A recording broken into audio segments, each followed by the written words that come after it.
بسم اللہ الرحمن الرحیم۔ اب آگے جی سوال، امام اور منفرد اور مقتدی کی نمازوں میں کچھ فرق ہوتا ہے یا نہیں؟ جواب، ہاں، امام اور منفرد اور مقتدی کی نماز میں تھوڑا سا فرق یہ ہے۔ ایک فرق یہ ہے کہ امام اور منفرد پہلی رکعت میں ثنا کے بعد اعوذ باللہ اور بسم اللہ پڑھ کر الحمد شریف اور سورت پڑھتے ہیں، اور دوسری رکعت میں بسم اللہ اور الحمد شریف سورت پڑھتے ہیں، مگر مقتدی کو صرف پہلی رکعت میں ثنا پڑھ کر دونوں رکعتوں میں خاموش کھڑا رہنا چاہیے۔ مقتدی کیا رہے گا؟ خاموش رہے گا۔ دوسرا فرق یہ ہے کہ رکوع سے اٹھتے وقت امام اور منفرد سمع اللہ لمن حمیدہ کہتے ہیں، اور منفرد تسمیع کے ساتھ تحمید بھی کہہ سکتا ہے۔ منفرد کیا کہہ سکتا ہے؟ تسمیع کے ساتھ تحمید بھی کہہ سکتا ہے، مگر مقتدی کو صرف ربنا لک الحمد کہنا چاہیے۔ یعنی منفرد دونوں کہتے ہیں نا، سمع اللہ لمن حمیدہ، ربنا لک الحمد، اور امام صرف سمع اللہ لمن حمیدہ کہتا ہے، اور مقتدی صرف کیا کہتا ہے؟ ربنا لک الحمد کہتا ہے۔ اچھا سوال، نماز کی 3 یا 4 رکعتیں پڑھنی ہو تو کس طرح پڑھیں؟ 2 رکعتیں تو اسی قاعدے سے پڑھی جائیں جو اوپر بیان ہوا، مگر قاعدہ میں التحیات اور تشہد کے بعد رشف نہ پڑھیں، بلکہ اللہ اکبر کہہ کر کھڑے ہو جائیں۔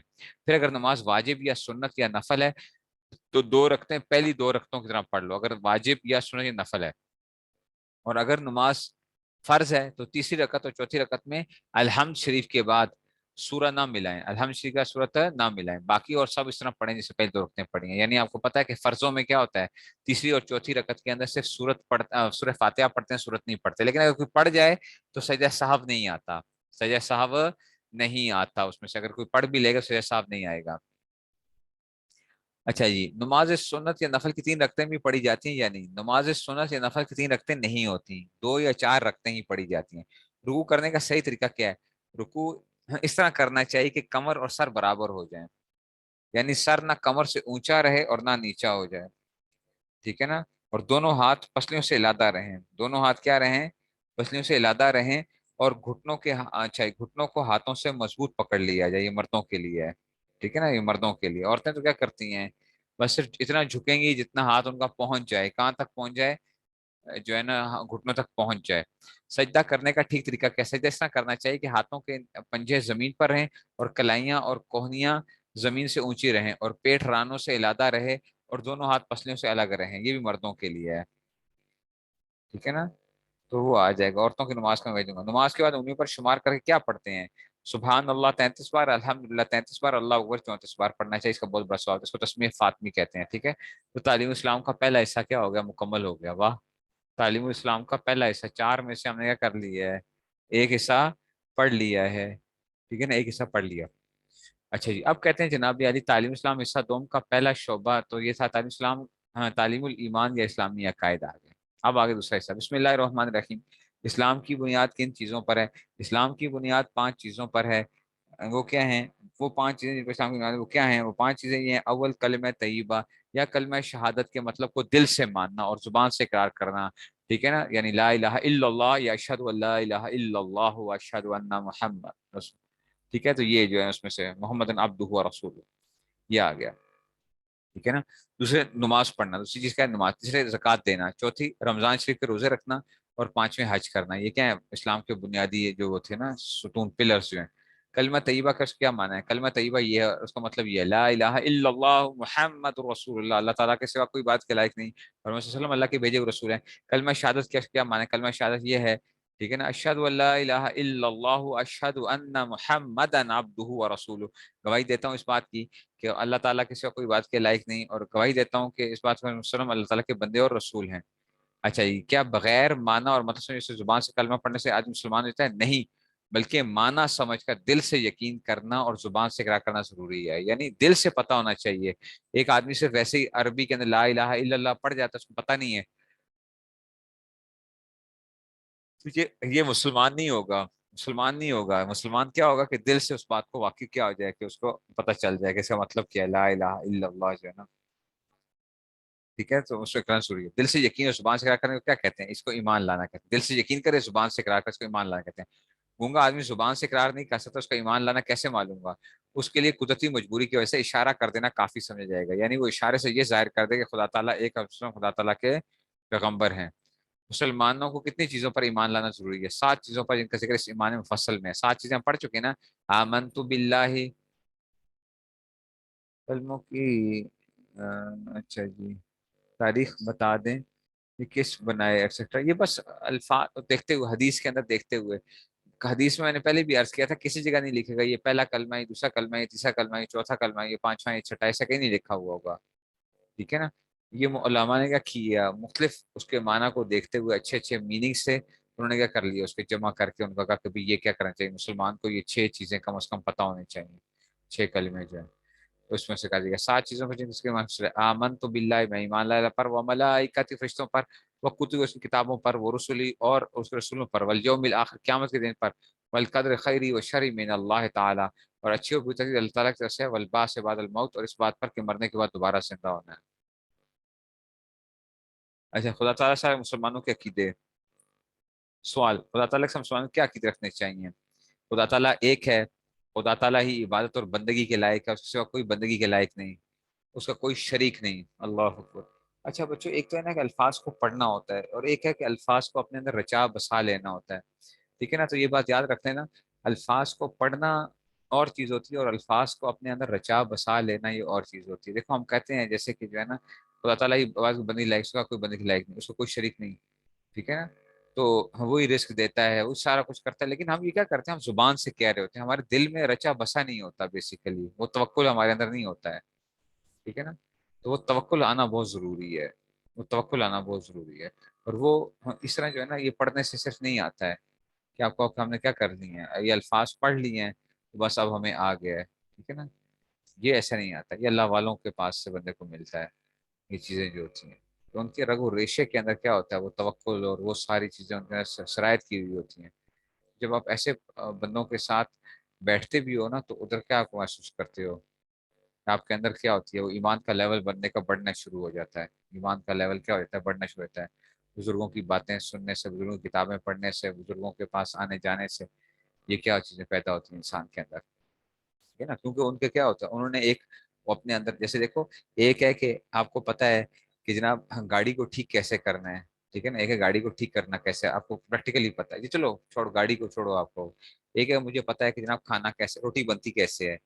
میں کہتا ہوں جی روٹی ایسے بنتی ہے کہ آٹا لو، اس میں تھوڑا سا پانی لو، آٹا نمک لو، کیا ہوتا ہے وہ لو آٹا خالی لیا، اس میں پانی ڈالا، تھوڑا سا نمک ڈالا، اس کو گوندا، اس کو گوندا. وہ گوندنے کے بعد تھوڑی دیر رکھا، پھر وہ کیا بن گیا، اب صحیح ہو گیا. اس کی روٹی بناؤ، پیڑا بناؤ، روٹی بناؤ، پھر اس کو توے پہ ڈالو اور کیا ہو جائے گی، روٹی بن جائے گی. ٹھیک ہے نا. تو کیا اس سے کچھ آ جائے گا آپ کو، طریقہ تو آپ کو آتا ہے، طریقہ تو آتا ہے آپ کو. کیا ہے، کھانا پکانے کی ترکیب آتی ہے. گلاب جامن کیسے بنتا ہے آپ یہ تو بتا سکتے ہو، گلاب جامن کیسے بنتا ہے. لیکن کیا گلاب جامن کبھی کیے کھایا ہے؟ اللہ والے ایسے ہوتے ہیں کہ جو علماء کی مثال کیا ہوتی ہے کہ علماء خالی کیا ہوتے ہیں، وہ الفاظ سکھاتے ہیں نا کہ اس میں سے. اور اللہ والوں کی مثال یہ ہوتی ہے کہ وہ کیا کرتے ہیں، وہ روزانہ گلاب جامن کھا رہے ہوتے ہیں، وہ روزانہ گلاب جامن کھا رہے تھے. ان کو تو اتنا نہیں پتا ہوگا کہ جناب کیا ہے یہ، کیسے تھا یار، کتنا میٹھا ڈالنا تھا، کیا ڈالنا تھا، لیکن کھا روزانہ رہے ہوتے ہیں. سمجھ رہے ہو بات کو. تو اس یہ چیزیں پیدا کیسے ہوتی ہیں. ٹھیک ہے نا. تو اس طرح جو ہے نا یہ وہ ہوگا، نہیں سمجھ آئی یہ بات کی. تو اس طرح وہ ہوگا کہ یہ جو ہے نا یہ اس طرح پیدا ہوتا ہے، ورنہ نہیں ہوتا. تو خدا تعالیٰ کے ساتھ مسلمانوں کے عقیدے جو ہیں، اور لیکن ہر جگہ کے اوپر وہ نہیں جانا چاہیے. ٹھگ آج کل بہت زیادہ ہیں، ٹھگ بہت زیادہ ہیں. ہمیشہ علماء سے پوچھ پاچھ کے کیا کرنا چاہیے، جہاں پہ بھی زیادہ تعلق قائم کرے کسی نہ کسی سے پوچھ کے جو ہے نا وہ قائم کر کے کہ جی یہ فلاں جگہ کریں یا نہ کریں. ایسے نہیں ہر جگہ کے اوپر، کیونکہ بہت سے لوگ ٹھگ ہیں، اور بہت سے لوگ جو آپ کو ظاہری طور پہ ٹھیک بھی لگتے ہیں وہ حقیقت میں ٹھیک نہیں ہوتے ہیں، حقیقت میں ٹھیک نہیں ہوتے ہیں. تو ایسوں کے ساتھ بھی جو ہے نا وہ نہیں ہونا چاہیے کہ بس صرف دیکھا اور کہا کہ چلو جی یہ جو ہے نا یہ تو مجھے بزرگ لگتے ہیں، یہ تو مجھے بزرگ لگتے ہیں. ٹھیک ہے نا. ایسا نہیں کرنا کبھی بھی. تو اس پہ نہیں جاننا، صرف ظاہر کو نہیں دیکھنا، میٹھی میٹھی باتوں کو نہیں دیکھنا کسی کی، اندر سے بھی دیکھنا ہے کہ اندر کیا ہے بندہ. اچھا جی. تو اب آگے کہ جناب علی. اچھا جی. تو کہتے ہیں خدا تعالیٰ کے ساتھ.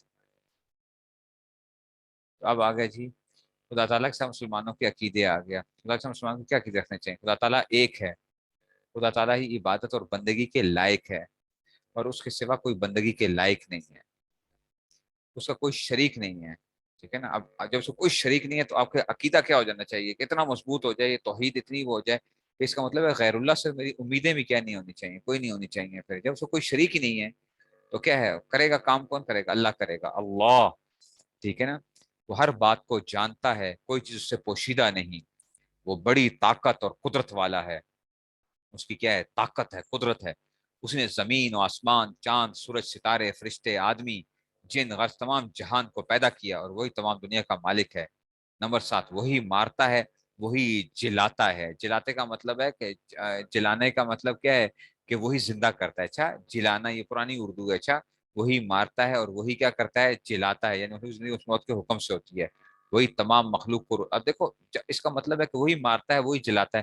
اب عقیدہ آ جائے کہ دیکھو میری موت جو لکھی ہوئی ہے نا، کوئی آگے پیچھے ایک سیکنڈ آگے پیچھے نہیں کر سکتا، ایک سیکنڈ آگے پیچھے نہیں ہو سکتی، جو میری موت ہے کوئی مجھے مارنا چاہے گا تو نہیں مار سکتا، ٹھیک ہے نا؟ اگر اللہ مجھے زندہ رکھنا چاہتا ہے تو مجھے کوئی مار نہیں سکتا، اور اگر اللہ نے میری موت کا فیصلہ کر لیا تو ساری دنیا کے ڈاکٹر، ساری دنیا کے سارے لوگ جمع ہو جائیں، مجھے زندہ رکھنا چاہیں تو وہ زندہ نہیں رکھ سکتے مجھے، سمجھ رہے ہو؟ یہ عقیدہ دل میں کیا ہو جانا چاہیے، یہ پختہ ہو جانا چاہیے، صرف زبان تو ہم سارے جو ہے نا اوپر اوپر سے بول رہے ہوتے ہیں، وہی تمام مخلوق کو روزی دیتا ہے، تو رزق کیا ہے اللہ تعالیٰ دیتا ہے، تو پھر رزق پہ گھبراتے کیوں ہو؟ جو رزق اللہ تعالیٰ دینے والا ہے تو کیا ہونا چاہیے پھر؟ تو کون کوئی رزق بند نہیں کر سکتا، کوئی رزق روک نہیں سکتا آپ کا، کہتے ہیں پابندی لگا دی ہے رزق پہ، بندش ہو گئی ہے، رزق پہ بندش ہو گئی ہے، او بھائی یہ کسی کی مجال نہیں ہے کہ رزق کو کیا کر سکے، بندش کر سکے، جو اللہ تعالیٰ رزق دینا چاہے اور ہم مخلوق ساری جمع ہو کے رزق روکنا چاہے تو روک نہیں سکتے ہیں، رزق پہ بندش ہو گئی ہے جناب، ٹھیک ہے نا؟ ہمارے اپنے اعمال ہوتے ہیں جس کی وجہ سے کیا ہو رہا ہوتا ہے، ہمارے ساتھ یہ چل رہا ہوتا ہے، ہمارے اپنے اعمال ہوتے ہیں جس کی وجہ سے یہ سب کچھ چل رہا ہوتا ہے، ٹھیک ہے نا؟ ومن آرز، اچھا جی، اچھا ومن آرز عن ذکری فإن له معیشتا ضنکا، ومن آرز عن ذکری فإن له معیشتا ضنکا، قرآن نے کہا ہے نا جو میرے ذکر سے کیا کرے گا، اعراض کرے گا، تو میں اس کی فإن له معیشتا ضنکا، میں اس کی معیشت کو کیا کر دوں گا، تنگ کر دوں گا، جو میرے ذکر سے کیا کرے گا، اعراض کرے گا، کیا مطلب میری فرما برداری چھوڑ دے گا، میری نافرمانی کے اوپر آ جائے گا تو میں اس کو کیا کر دوں گا، اس کے لیے تنگ کر دوں گا۔ اچھا اب یہ مطلب تنگ کرنے کا مطلب یہ نہیں ہے کہ آپ کا استاد جی اللہ کے نافرمان تو خوب کھاتے پیتے ہیں اور اللہ تعالیٰ کے فرما بردار جو ہیں ان بیچاروں کے تو حالات بڑے کمزور نظر آ رہے ہوتے ہیں، ٹھیک ہے؟ تو اس تنگ ہونے کا مطلب یہ نہیں ہے، دیکھو ایک چیز برکت بڑی اہم چیز ہوتی ہے، برکت، تو مال کی کثرت جو ہے نا ضروری نہیں ہے کہ مال کی کثرت ہو، مال کی برکت ہے کہ نہیں ہے، دیکھو مال سے جو سکون حاصل ہونا تھا، مال سے جو کچھ ملنا تھا، صحت ملنی تھی، وہ ملی ہے یا نہیں ملی ہے؟ اب کیا ہوتے ہیں بہت سے لوگ ہوتے ہیں کھانے پینے کو ہر چیز گھر میں موجود ہے، 10 10 گھروں کے مالک ہیں، فلاں ہیں، اچھا گھروں میں اکیلے رہ رہے ہوتے ہیں، اب بچے کدھر ہیں؟ بچے جی میرے برطانیہ کے اندر جی، وہ ادھر برطانیہ میں میرا بچہ جاب کرتا ہے، امریکہ میں میرا بچہ جاب کرتا ہے، فلاں کرتا ہے، ادھر کیا ہے بڈھا بڈھی جو ہے نا اکیلے گھر کے اندر دونوں بیٹھے ہوئے ہیں اور کیا کر رہے ہوتے ہیں، نوکر ان کو پال رہے ہوتے ہیں، نوکر ان کو پال رہے ہوتے ہیں، بڈھا بوڑھی جو ہے نا ادھر بیٹھ کے بڑے اس میں سے ہوتے ہیں، ٹھیک ہے نا؟ تو یہ جو ہے نا یہ زندگی ہوتی ہے ان کی پھر، اور جو ہے ادھر جو ہے نا اچھا یا کیا ہوتا ہے شوگر ہے، بلڈ پریشر ہے، فلاں بیماری فلاں بیماری، یہ چیز نہیں کھا سکتے، یہ نہیں کھا سکتے، یہ نہیں کھا سکتے، سب دسترخوان پہ ساری چیزیں موجود ہیں لیکن کھانے کو نہیں مل رہی ہیں، یہ کیا ہو گیا؟ دیکھو رسک جو ہے نا وہ ہو گیا، اور ایک غریب آدمی ہے اس کو جو مرضی کھلا دو اس نے کیا کر لینا ہے، ہر چیز کھا جائے گا، ٹھیک ہے نا؟ ٹھیک ہے نا؟ تو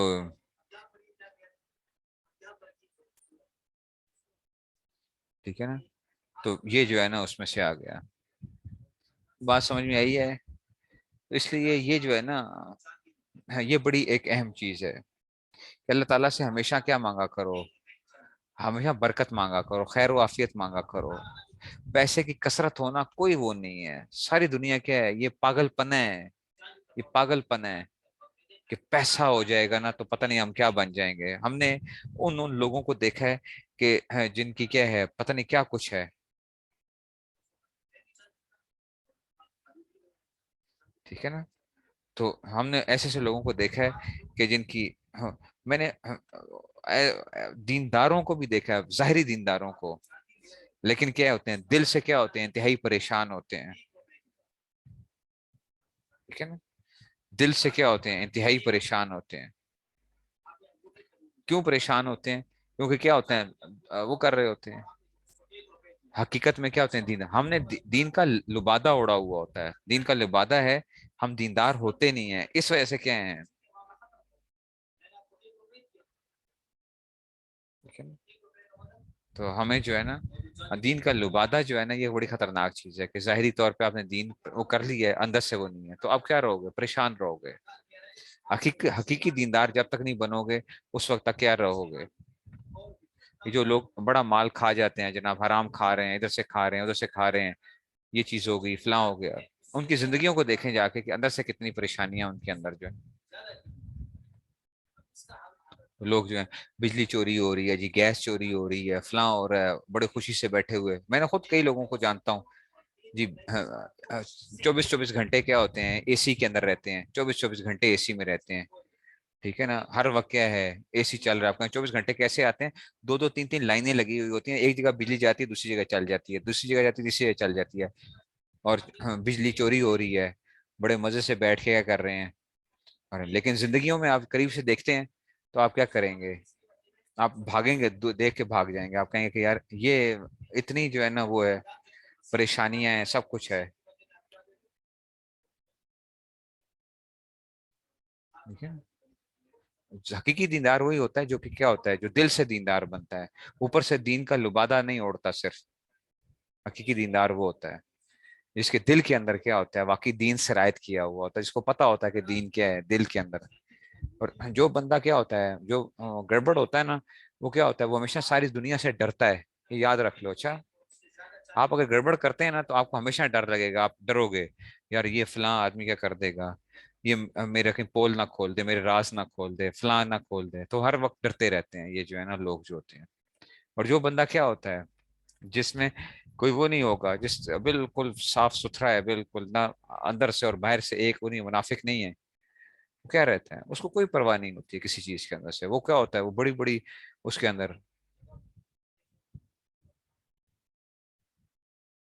ٹھیک ہے نا، بات سمجھ رہے آ رہی ہے؟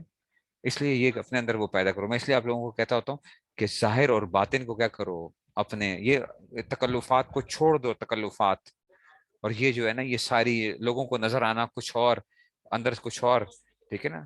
دینداروں میں بھی تکلف ہوتا ہے، دنیا داروں میں بھی ہوتا ہے، دونوں طرح سے ہوتا ہے، دینداروں میں بھی ہوتا ہے، لوگوں کے اندر ہم کیا نظر آنا چاہتے ہیں، بڑے فلاں نظر آ رہے ہیں جناب علی، بعض دیندار بھی کیا کرتے ہیں، وہ اپنے آپ کو بڑا ظاہر کرتے ہیں کہ ہم کیا ہیں، بہت کوئی بڑی چیز ہے، حالانکہ ہوتے نہیں ہیں، بہت بڑی چیز ہے، ٹھیک ہے نا، وہ اپنے آپ کو ظاہر کریں گے، اور دنیا دار بھی ایسے کر رہے ہوتے ہیں، اپنے آپ کو بڑا ظاہر کرتے ہیں، تو ایسا آدمی کبھی بھی سکون میں نہیں رہ سکتا۔ اللہ تعالیٰ جو ہے نا، سمجھ آ رہی ہے بات کی؟ تو اس لیے سکون کے لیے یہی ہوگا کہ آپ کو کیا کرنا ہے، وہی تمام مخلوق کو روزی دیتا ہے، وہ نہ کھاتا ہے نہ پیتا ہے نہ سوتا ہے، نہ اللہ نہ کھاتے ہیں نہ پیتے نہ سوتے ہیں، وہ خود بخود ہمیشہ سے اور ہمیشہ رہے گا، اس کو کسی نے پیدا نہیں کیا، ٹھیک ہے نا، نہ اس کا باپ ہے نہ بیٹا نہ بیٹی نہ بیوی نہ کسی اس کا رشتہ ناتا، وہ ان تمام تعلقات سے پاک ہے، سب اسی کے محتاج ہیں، وہ کسی کا محتاج نہیں، سب اس کے محتاج ہیں، وہ کسی کا محتاج نہیں، اور اس کو کسی چیز کی حاجت نہیں، ہم سارے کے ہیں، ہم کیا ہیں، ٹھیک ہے نا، سب اسی کے محتاج ہیں، وہ کسی کا محتاج نہیں، اس کو کسی چیز کی حاجت نہیں، میں تیرا فقیر ملنگ خدا، سنی ہے نا اس میں سے فہد شاہ کی، جو ہے میرا کلاس فیلو ہے یہ فہد شاہ جو ہے، ٹھیک ہے نا، یہ میں تیرا فقیر ملنگ خدا، یہ جو ہے نا یہ سے پڑی ہوئی ہے، تو سب اسی کے محتاج ہیں، وہ کسی کا محتاج نہیں، اور اس کو کسی چیز کی حاجت نہیں، کہتے ہیں وہ بے مثل ہے، وہ بے مثل ہے، کوئی چیز اس کے مشابہ یعنی اس جیسی نہیں ہے، ٹھیک ہے نا، وہ بے مثل ہے، کوئی چیز اس کے مشابہ یعنی اس جیسی نہیں، وہ تمام عیبوں سے پاک ہے، وہ مخلوق جیسے ہاتھ پاؤں ناک کان اور شکل و صورت سے پاک ہے، اللہ تعالیٰ کے ہاتھ پاؤں وغیرہ نہیں ہے اس میں سے، ٹھیک ہے نا، تو اب آ گیا، اس نے فرشتوں کو پیدا کر کے، اس نے فرشتوں کو پیدا کر کے دنیا کے انتظاموں اور خاص خاص کاموں پر مقرر فرما دیا، فرشتے ہر جگہ موجود ہیں نا، اس نے اپنی مخلوق کی ہدایت کے لیے پیغمبر بھیجے کہ لوگوں کو سچا مذہب سکھائیں، اچھی باتیں بتائیں اور بری باتوں سے بچائیں، ملائکہ اور فرشتے، فرشتے کون ہیں، فرشتے کون ہیں بچوں، فرشتے خدا تعالیٰ کی ایک مخلوق ہیں جو نور سے پیدا ہوئے ہیں، ہماری نظروں سے غائب ہیں، نہ مرد ہے نہ عورت، خدا کی نافرمانی اور گناہ نہیں کرتے، جن کاموں پر خدا تعالیٰ نے انہیں مقرر فرما دیا انہی میں لگے رہتے ہیں، اللہ تعالیٰ نے جو فرشتوں کو کام دیا ہوتا ہے، وہ انسان فرشتوں سے افضل ہے، اچھا انسان کیا ہے، فرشتوں سے افضل ہے، یہ یاد رکھو، ٹھیک ہے نا، ٹھیک ہے نا، فرشتہ کہنے سے میری تحقیر ہوتی ہے، ٹھیک ہے نا، فرشتہ کہنے سے میری تحقیر ہوتی ہے، نا یہ انسان فرشتہ ہے، تو یہ تو فرشتہ کہنے سے انسان کی کیا ہے، تحقیر ہے، انسان فرشتوں سے اونچا ہے، آپ کو پتا ہے، ٹھیک ہے نا، تو انسان فرشتوں سے اونچا ہے، اس لیے کہ ان میں تو گناہ کا مادہ ہی نہیں ہے، ہمارے اندر تو اللہ نے رکھا ہے، نیکی کا مادہ بھی رکھا ہے، گناہ کا مادہ بھی رکھا ہے، اب ہم میں سے جو بندہ کیا کرے گا، نیکی کا عمل کرے گا تو وہ کیا ہو جائے گا، نہیں سمجھ آئی بات کی، ٹھیک ہو گیا، اچھا جی آگے آ گیا، فرشتے کتنے ہیں، فرشتوں کی گنتی خدا تعالیٰ کے سوا کوئی نہیں جانتا، ہاں اتنا میں معلوم فرشتے بہت ہیں، ان میں سے 4 فرشتے مقرب اور مشہور ہیں، ٹھیک ہے نا، تو فرشتوں کی تعداد بہت زیادہ ہے، یہاں تک آتا ہے کہ بیت المعمور کا نام آپ نے سنا ہوگا، بیت المعمور، اس خانہ کعبہ کے اوپر نا، آسمانوں کے اوپر بھی کیا ایک بیت اللہ ہے، ٹھیک ہے نا، اس خانہ کعبہ کے اوپر، اس بیت اللہ کے اوپر، اس کو بیت المعمور کہتے ہیں، جو فرشتہ ایک دفعہ اس کے گرد چکر لگا لیتا ہے تو کہتے ہیں قیامت تک اس کی باری نہیں آتی ہے، جو طواف کرتے ہیں اس کے ارد گرد فرشتے جو ہیں، ٹھیک ہے نا، سمجھ آ رہی ہے بات کی، یہ کیا ہوتا ہے، جو ایک دفعہ چکر لگا لیتا ہے تو قیامت تک کے لیے کیا نہیں، اس کی باری نہیں آتی، تو اب سوچو فرشتے کتنے زیادہ ہیں، کتنے زیادہ ہیں، اللہ تعالیٰ کی، ہم نے اللہ تعالیٰ کو پہچانا ہی نہیں ہے، سچی بات یہ ہے، ٹھیک ہے نا، ہم نے اللہ تعالیٰ کو پہچانا ہی نہیں ہے، ہم تو کیا ہے بس کیا ہوتے ہیں، زبانوں سے کیا کرتے ہیں، بولتے ہیں، بس الفاظ بولتے ہیں، ہم تو الفاظ بولتے ہیں صرف، اللہ تعالیٰ کو تو ہم نے پہچانا ہی نہیں ہے، سمجھ آئیے بات کی، اس لیے جو اللہ تعالیٰ کو بھی پورے طور پہ تو کوئی بھی نہیں جان سکتا، تھوڑا بھی نہیں، بہت مشکل ہوتا ہے، جو اللہ تعالیٰ کو ہلکا سا بھی جانتا ہے نا تو اس کو کہتے ہیں عارف، عارف باللہ، عرفان جس کو حاصل ہوتا ہے، عرفان، عارف باللہ، ٹھیک ہے نا، تو اس میں سے، تو فرشتے کتنے ہیں،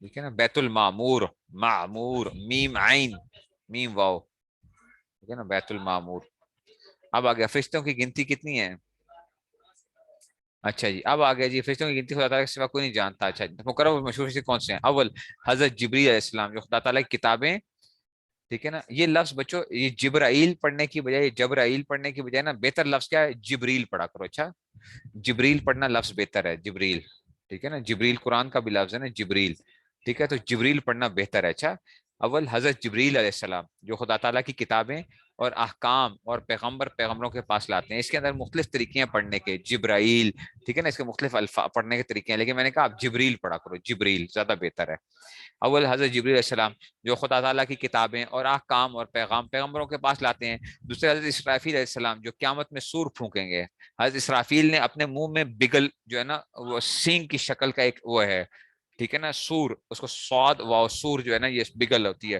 یہ اپنے منہ میں پکڑا ہوا ہے، ان کو بھی نہیں پتا کہ قیامت کب قائم ہونی ہے، وہ ہر وقت اللہ کے حکم کے محتاج ہیں، اللہ تعالیٰ بولیں گے کہ چلو جی بجاؤ، تو جو ہی بجائیں گے تو کیا ہو جائے گا، قیامت قائم ہو جائے گی، ان کو بھی نہیں پتا کہ کیا اللہ تعالیٰ کب حکم کر دیں، تو قیامت کا علم ایسا ہے کہ کسی کو معلوم نہیں ہے، کسی کو معلوم نہیں کہ قیامت کس لمحے ہو جائے، اچھا، قیامت کس لمحے ہو جائے، ٹھیک ہے نا، تو یہ اس میں سے آ گیا، تو اپنی جگہ تو نہیں، اچھا جی وہ جو ہوتا ہے نا، وہ بیت المعمور کی جو ہوتی ہے، روٹیٹ جو کر رہا ہوتا ہے نا، سورج کی گرد جو گھوم رہی ہوتی ہے، تو وہ اللہ تعالیٰ کو معلوم ہے کہ وہ کیا ترتیب کیا اس کی، اللہ تعالیٰ کو معلوم ہے کہ اس کی کیا ترتیب ہے،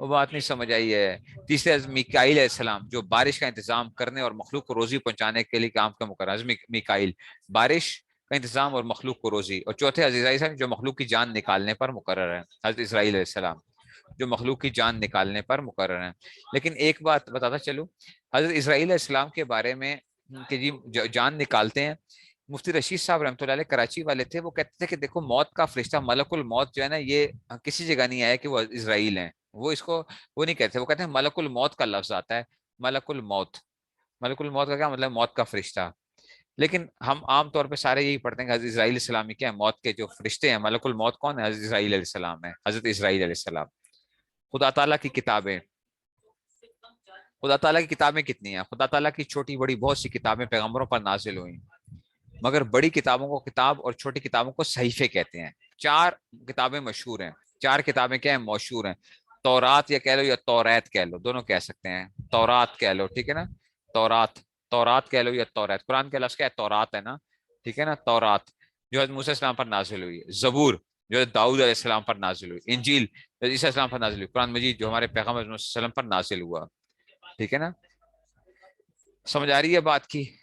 ٹھیک ہے نا. اور ایک ہی جگہ کے اوپر اللہ تعالیٰ نے نا ایک قرآن کی ایک سورت کے اندر اللہ تعالیٰ نے جمع کیا کہ یہ کہاں کہاں اتری ہیں. اچھا، کہاں کہاں اتری ہیں اللہ تعالیٰ نے؟ والتین والزیتون، والتین والزیتون، وطور سینین وہذا البلد الامین. والتین والزیتون، قسم ہے کس کی؟ انجیر اور زیتون کی. انجیر اور زیتون پتہ ہے کہاں پایا جاتا ہے؟ فلسطین میں بہت پایا جاتا ہے انجیر اور زیتون. والتین والزیتون. ٹھیک ہے نا. ہاں، تو یہ یہاں پہ کیا ہوا؟ حضرت داؤد علیہ السلام کہاں تھے؟ فلسطین میں تھے، تو زبور. ٹھیک ہے نا. اور انجیل حضرت عیسیٰ علیہ السلام بھی کہاں تھے؟ فلسطین کے اندر تھے. تو والتین والزیتون، قسم ہے انجیر کی اور قسم ہے کس کی؟ زیتون کی. تو یہ وہاں پہ بہت تھا، یہ انجیر ہوتی. وطور سینین، اور قسم ہے کس کی؟ طور سینین کی. طور، کوئی طور پہاڑ جو ہے وہاں پہ کیا اترا؟ حضرت موسیٰ علیہ السلام پہ تورات اتری. وہذا البلد الامین، اور آپ کے یعنی وہذا اس امانت والے شہر کی، مکہ. تو دیکھو سورہ 3 کے اندر اللہ تعالیٰ نے ان کے نازل ہونے کی کیا بتا دی ہیں؟ جگہوں کا اشارہ دے دیا ہے کہ کہاں کہاں یہ اتری ہیں. وہ بات سمجھ میں آئی ہے کہ نہیں سمجھ میں آئی ہے؟ ٹھیک ہے. وطور سینین، یہ آ گیا اس میں سے. نہیں سمجھ آئی ہے؟ ٹھیک ہے، تو اس میں سے آ گیا، یہ جگہ جو بتا دی ہے اس میں سے.